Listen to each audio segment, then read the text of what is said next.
Subscribe करो, पास का बेल icon को बजा देना।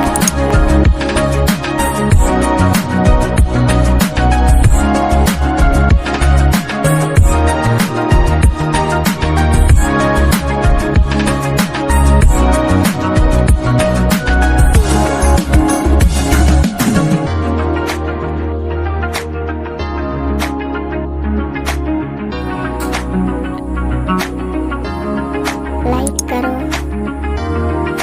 सब्सक्राइब करो, पास का बेल आइकन को बजा देना।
बोलने का शौक है तो छोटे मोटे कलाकारों के सामने बोला करो, अपने बाप के सामने नहीं।